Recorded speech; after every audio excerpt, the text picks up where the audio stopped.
Halo, selamat pagi. Salam jumpa bersama dengan Gracia Hope Compassion Channel. Biarlah pada pagi hari ini, ketika saudara sudah terbangun, kita mengucap syukur karena kita sudah diberikan nafas kehidupan oleh Tuhan kita Yesus Kristus. Saudara yang diberkati, biarlah aliran-aliran air hidup itu menjamah kehidupan kita. Pagi-pagi benar sebelum saudara beraktivitas, biarlah kita mengundang hadirat Tuhan di tengah-tengah kehidupan kita. Dan pada saat kita akan mendengarkan firman Tuhan, mari kita mohon pertolongan daripada Tuhan Yesus Kristus. Mari berdoa. Terima kasih Bapa di surga, dimuliakanlah namamu Tuhan. Datanglah kerajaanmu, biarlah kehendak-mu jadi Tuhan, di muka bumi ini seperti di surga. Kami menyerahkan roh, jiwa, dan tubuh kami terpelihara sempurna menjelang kedatangan Kristus Yesus pada kali yang kedua. Kami didapati Tuhan tetap setia untuk selama-lamanya. Kami bersyukur, kami berdoa, kami sambut firman-Mu pagi hari ini di dalam nama Yesus. Haleluya. Amin. Bapak, Ibu, Saudara, mari kita buka Alkitab kita dan kita akan merenungkan firman Tuhan dari kitab Galatia 4 ayat 12 hingga ayat yang ke-31. Saya memberi tema anak perjanjian dan anak janji. Di dalam ayat yang ke-31 dikatakan, karena itu saudara-saudara kita bukanlah anak-anak hamba perempuan, melainkan anak-anak perempuan merdeka, yaitu yang dikandung dari janji Tuhan, bukan seperti anak-anak yang tidak mengenal Tuhan, tetapi anak-anak yang hidup oleh perjanjian. Di dalam Abraham dan Bapa di surga yang sudah mengikat perjanjiannya, di situ ketika kita dengan iman percaya kepada janji Tuhan, maka kita adalah anak-anak dari perempuan merdeka. Paulus menulis surat ini kepada jemaat Galatia. Mereka mulai tergoda kembali dengan ajaran legalisme, yaitu dengan melakukan perbuatan-perbuatan baik, dengan melakukan perbuatan-perbuatan sesuai hukum Taurat. Di situ mereka percaya mereka selamat. Tapi saudara, keselamatan hanya ada di dalam Yesus Kristus. Keselamatan mereka tambahkan dengan ketaatan pada hukum Taurat. Saudara, jadi keselamatan itu memang kita kerjakan dengan takut dan gentar, tetapi keselamatan kita itu berpusat kepada Kristus. Perbuatan baik itu adalah sebagai akibat dari keselamatan yang sudah kita terima, bukan yang kita kerjakan. Kita tidak mengerjakan keselamatan sebagai upaya untuk memperoleh keselamatan, tetapi akibat dari keselamatan, maka kita menerima Roh Kudus. Dan oleh karena Roh Kudus, kita menghasilkan buah-buah roh, yaitu kemudian menghasilkan perbuatan-perbuatan yang memuliakan Tuhan. Nah, Paulus mengajak orang-orang Yahudi untuk melihat perbedaan antara hidup dalam janji Allah dan hidup di bawah hukum Taurat lewat ilustrasi Hagar dan Sarah. Hidup dalam janji Allah yaitu akibat dari menerima janji Allah, maka kita berbuat apa yang benar dan berkenan, bukan berbuat apa yang benar untuk memperoleh keselamatan. Dan hidup di bawah hukum dengan ilustrasi Hagar dan Sarah, kita melihat bahwa Ishak adalah anak akibat janji dengan Bapa di surga. Mari kita renungkan ayat firman Tuhan ini dari ayat yang ke-12. Aku minta kepadamu, saudara-saudara, jadilah sama seperti aku, sebab aku pun telah menjadi sama seperti kamu. Belum pernah kualami sesuatu yang tidak baik daripadamu. Kamu tahu bahwa aku pertama kali telah memberitakan Injil kepadamu oleh karena aku sakit pada tubuhku. Sungguh pun demikian, keadaan tubuhku itu yang merupakan pencobaan bagi kamu, namun kamu tidak menganggapnya sebagai sesuatu yang hina dan yang menjijikkan.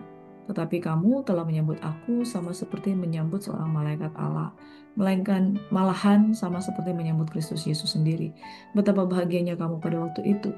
Dan sekarang, di manakah bahagiamu itu? Karena aku dapat bersaksi tentang kamu, bahwa jika mungkin kamu telah mencungkil matamu dan memberikannya kepadaku. Apakah dengan mengatakan kebenaran kepadamu aku telah menjadi musuhmu? Mereka dengan giat berusaha untuk menarik kamu, tetapi tidak dengan tulus hati karena mereka mau mengusirkan kamu supaya kamu dengan giat mengikuti mereka. Memang baik kalau orang dengan giat berusaha menarik orang lain dalam perkara-perkara yang baik, asal pada setiap waktu dan bukan hanya bila aku ada di antaramu.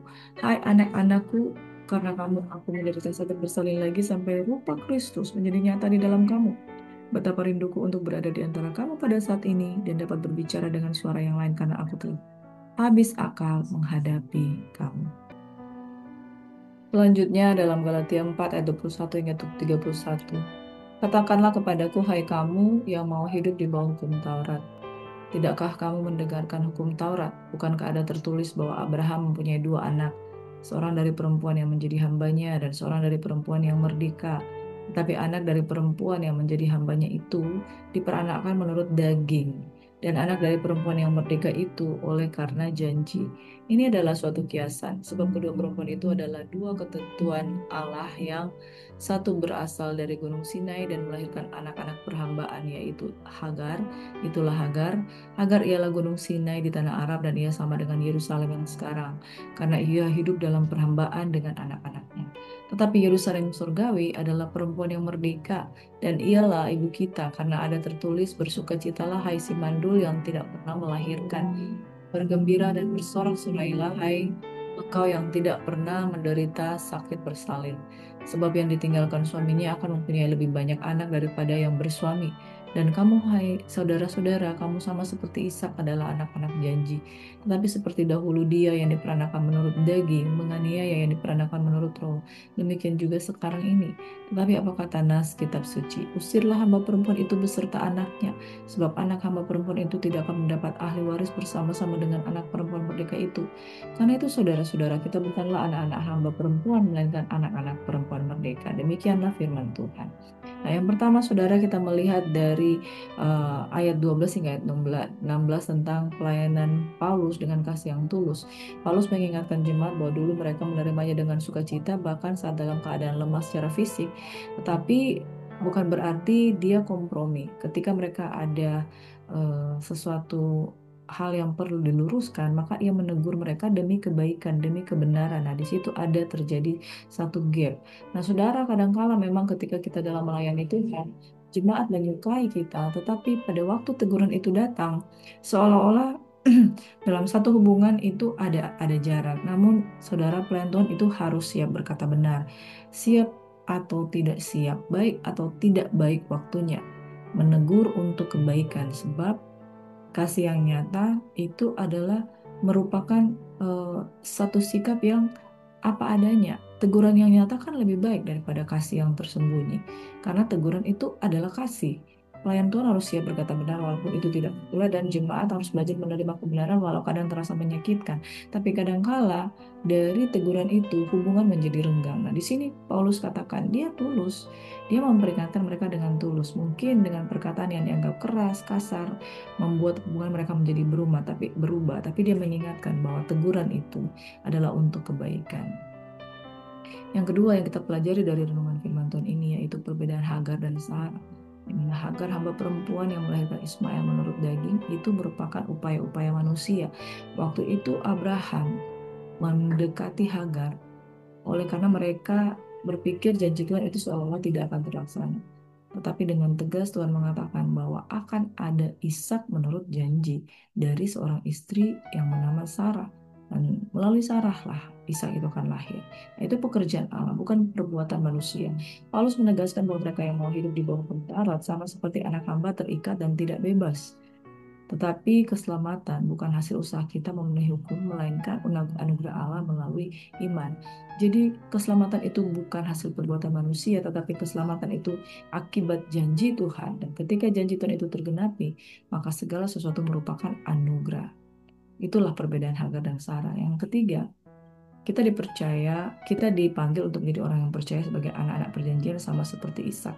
Dunia dengan segala kemegahannya dan kuasa kegelapan seringkali menganiaya anak-anak janji, sama seperti Ismail mengolok-olok Ishak, dan di tengah-tengah ketidaksabaran justru itu bukan janji Tuhan, tetapi itu usaha dan perbuatan manusia.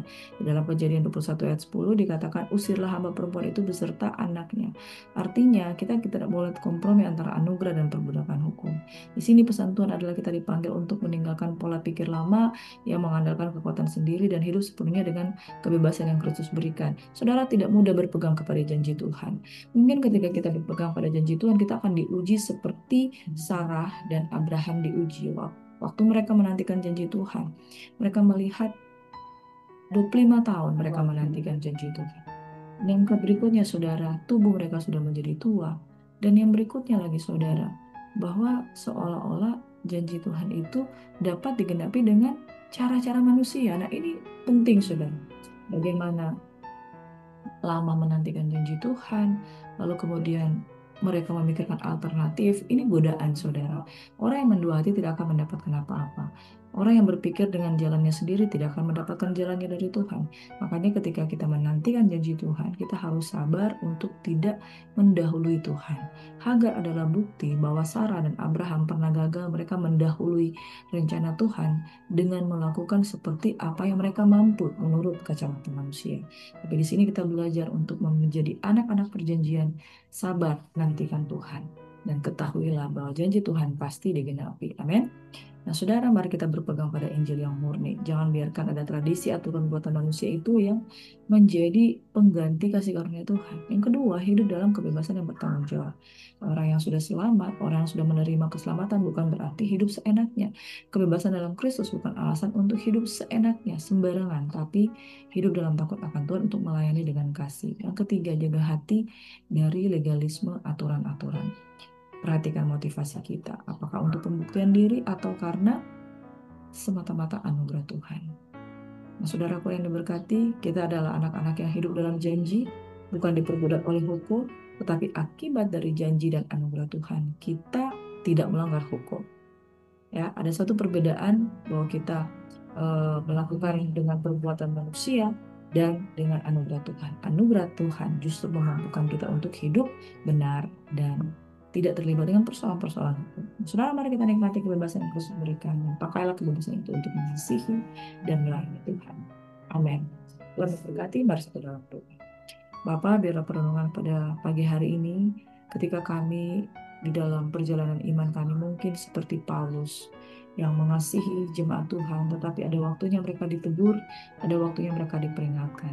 Biarlah itu tidak membuat jarak dengan hamba-hamba Tuhan yang menegur. Dan pada hari ini kita belajar juga bahwa hidup kita adalah sebagai anak-anak yang menerima janji daripada Tuhan, sebagai anak-anak kerajaan yang hidup dalam anugerah Tuhan bukan karena perbuatan baik, tapi akibat dari karunia adalah perbuatan yang memuliakan Tuhan.